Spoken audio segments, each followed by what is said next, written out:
minister. The minister is not supposed to do this in public.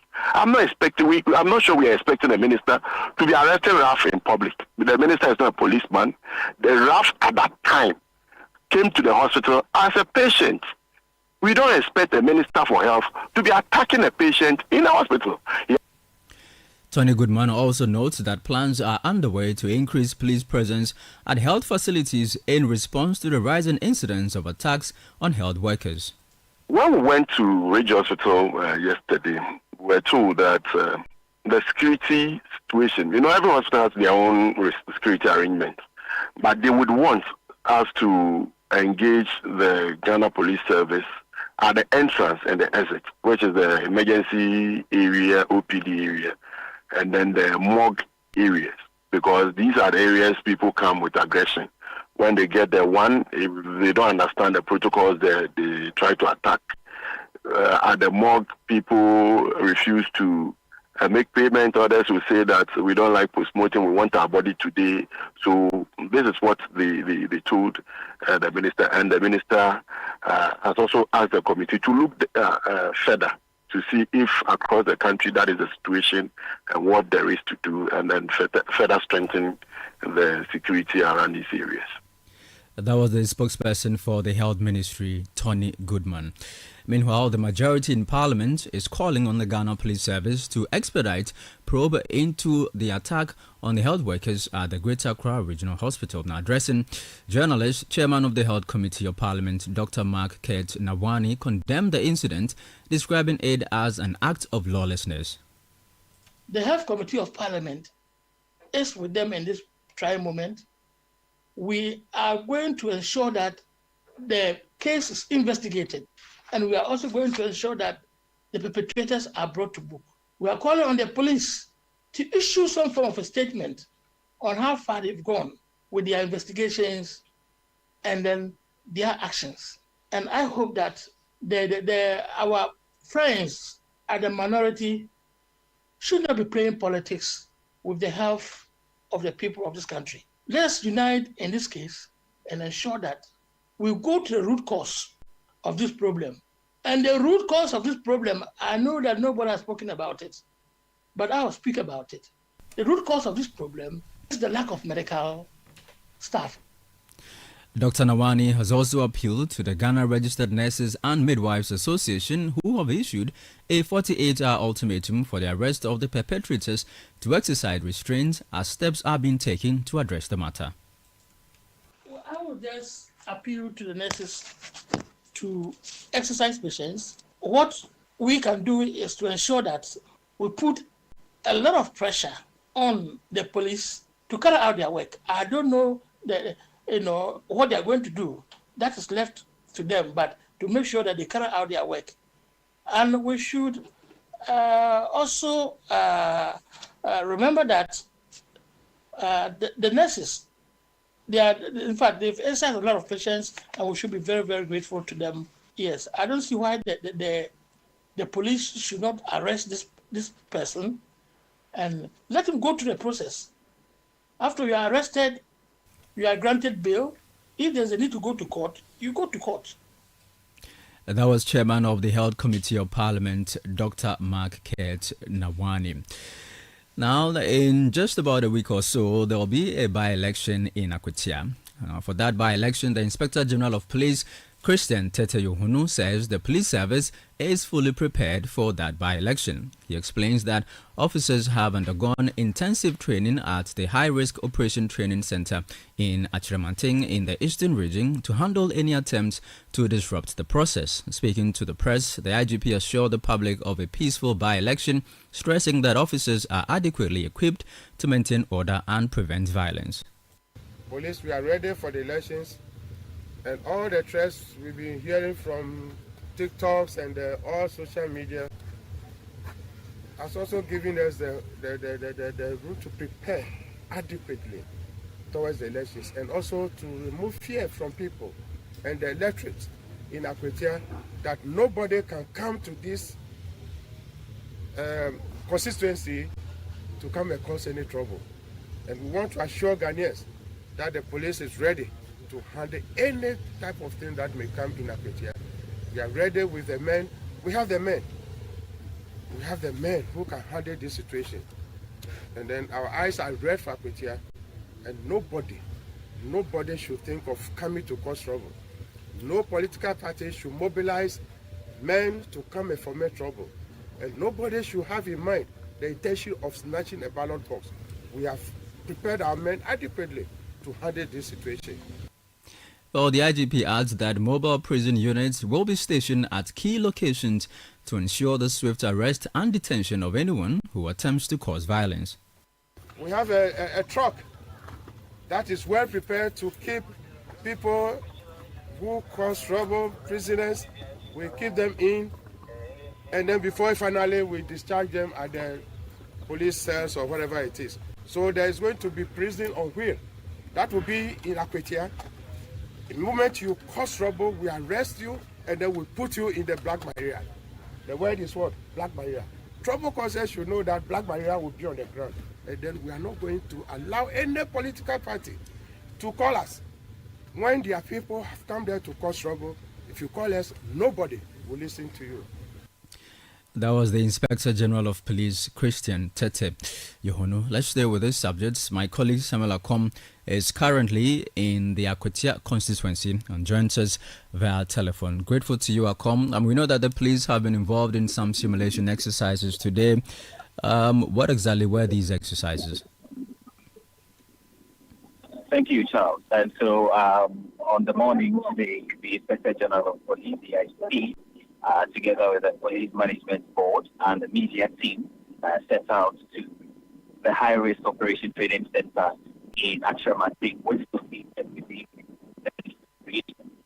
purpose of the visit was check out how the person ahead of the Africa by the election is scheduled for September 2. And so upon the arrival, the General of Police inspected men down activities of trails and activities. Hello, Akom. Yeah, if you could please reposition yourself, we can barely hear you.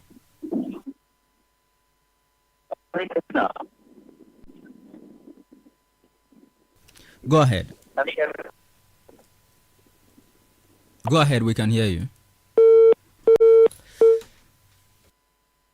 Well, that was my colleague Samuel Akom reporting from Akwetia. The police were involved in some simulation exercises this morning as they prepare for that September 2 by-election in Akwetia. You're still listening to the Citi Prime News on 97.3 Citi FM, broadcasting from our studio in Adabraka here in Accra. In the northern region, you can listen to us on Radio Bimbila 91.9 FM. In the Upper East region, we're on Quality 88.7 FM in Garu. In the Upper West region, we're on Tunsong 97.3 FM in Wa. And in Japa, we're on 96.1 FM. Still ahead, government to deploy water guards on the Black Volta to shield the river from activities of illegal mining. Do stay with us. We'll be back shortly. Citi Prime News at 12 midday. Updates you on all the running stories and connects you to the newsmakers. Looking for a one-stop shopping destination for all things made in Ghana? Eager to experience a remarkable fair that showcases the richness, creativity, and innovation behind Ghanaian products and services? Then get ready for the This is Ghana Exhibition 2025, a celebration of excellence in locally made goods and services. This year's exhibition brings together the very best that Ghana has to offer, from timeless traditional crafts to cutting-edge innovations. The This is Ghana Exhibition highlights the brilliance of Ghanaian entrepreneurs, artisans, and businesses who continue to shape the narrative of homegrown excellence. Brought to you by Channel 1 TV and 97.3 Citi FM, this is Ghana's biggest trade fair and exhibition, bringing together SMEs, startups, research and manufacturing sectors, indigenous corporate bodies, and local creatives in one exciting space. Join us in championing Ghanaian talent, creativity, and authenticity. Come explore, engage, and be inspired by the businesses and brands that are redefining Made in Ghana across every sector. The dates, Saturday the 6th and Sunday the 7th of September 2025. Time is 10 a.m. through to 5 p.m. each day. The venue is the Info Sutherland Children's Park. For inquiries or participation details, call us on 0205 973 973. The This Is Ghana Exhibition 2025 is powered by Channel 1 TV and 97.3 Citi FM and is proudly sponsored by MTN, EcoBank, Side Hustle by EK Brand Consult, Build Financial Technologies, Twelem Industrial Company Limited, Ghana Enterprises Agency, Ghana Export Promotion Authority, and Ghana Exim Bank.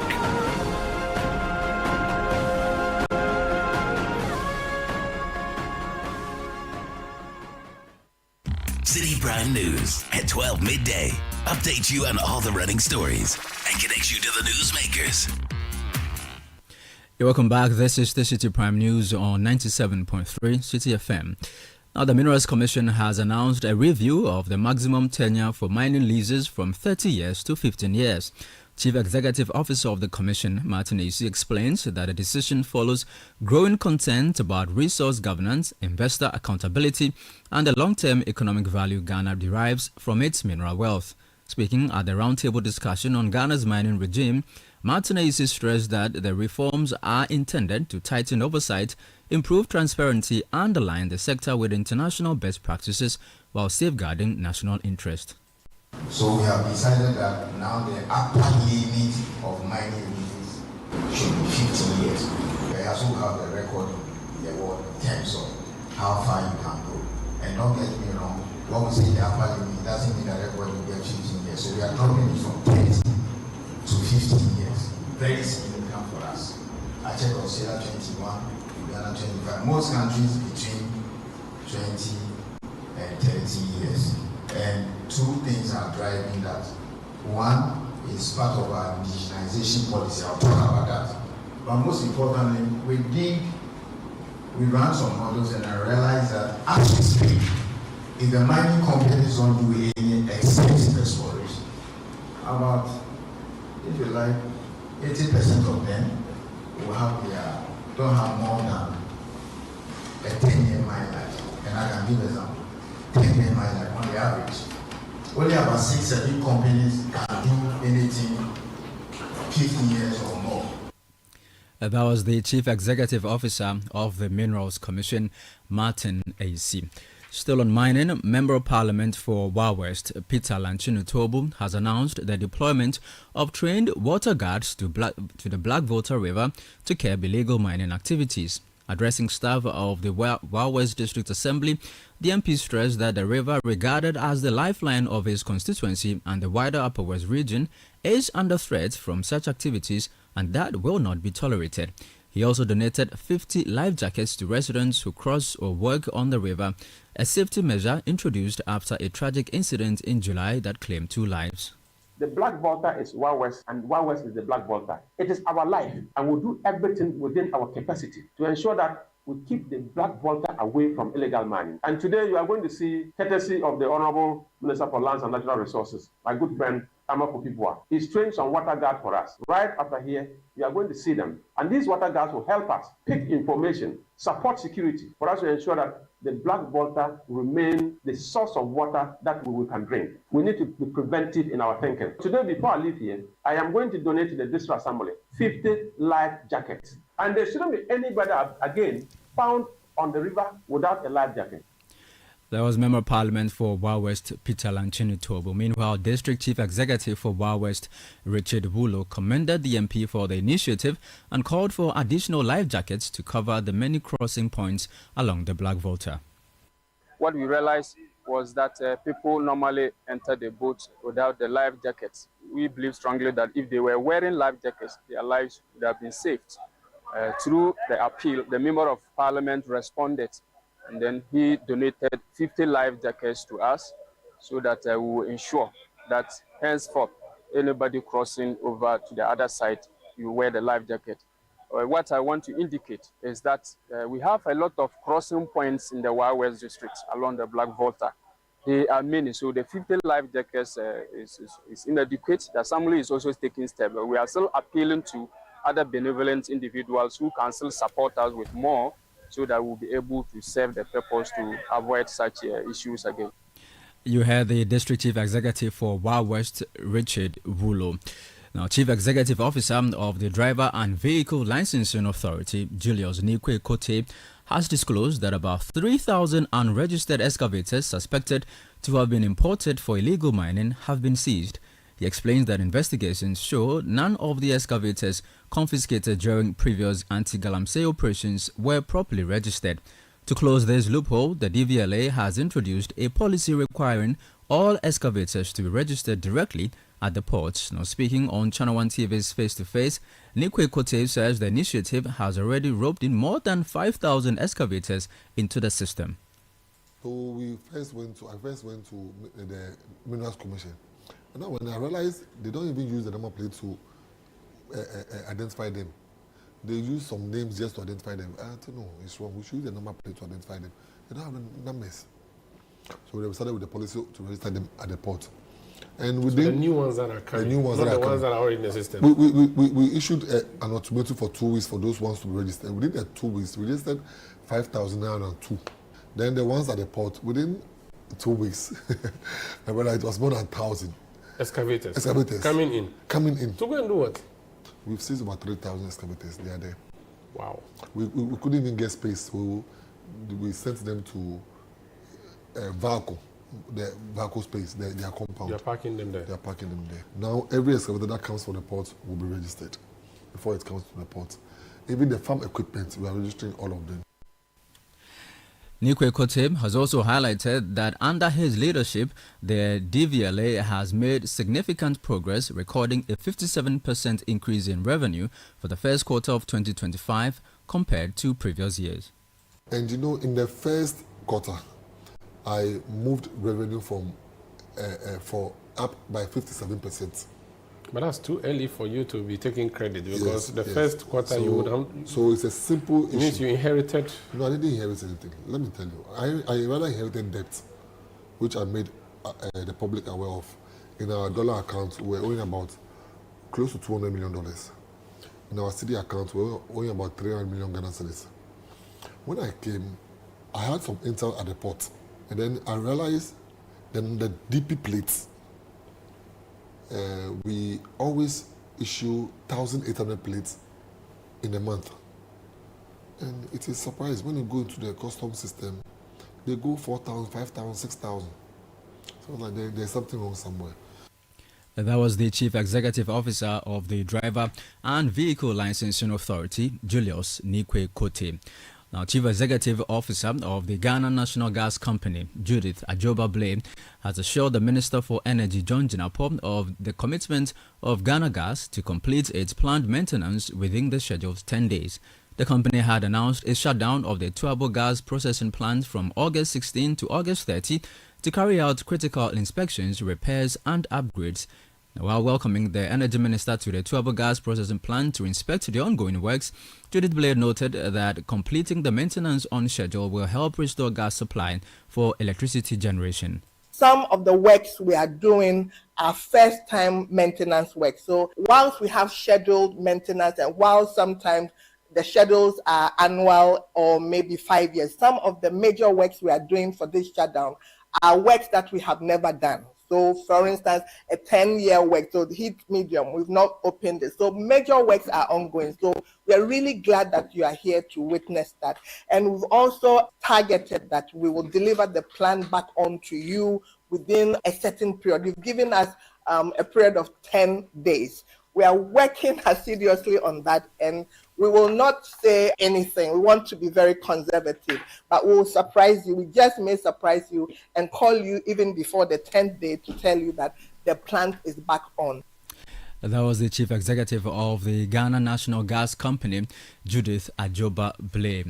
From energy to sanitation, Chairman of the Oversight Committee in Parliament is urging government to separate the 10 pesos sanitation levy from the energy sector levy and increase it to 50 pesos to help address the country's sanitation challenges. He argues that the lack of a dedicated funding source is hampering efforts to resolve the crisis, as metropolitan, municipal and district assemblies are unable to effectively engage waste management service providers. Speaking to journalists, John Otibles stressed the importance of a committed funding stream to deal with sanitation. Now that the 1 Ghana Cedi levy is in force, government through the finance minister in the next budget, that is 2026 budget, we should consider returning or even increasing.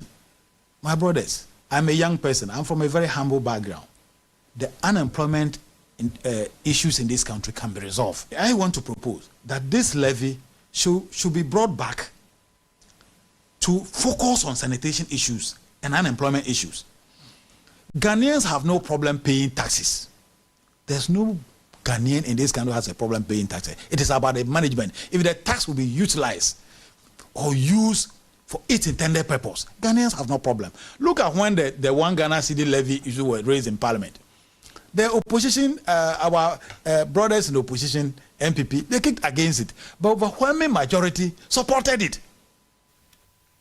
Chairman of the Sanitation and Water Resources Committee of Parliament, John Otibles. Meanwhile, the coalition of NGOs in water and sanitation has supported the call, but is demanding strict measures to ensure the proceeds are used for their intended purpose.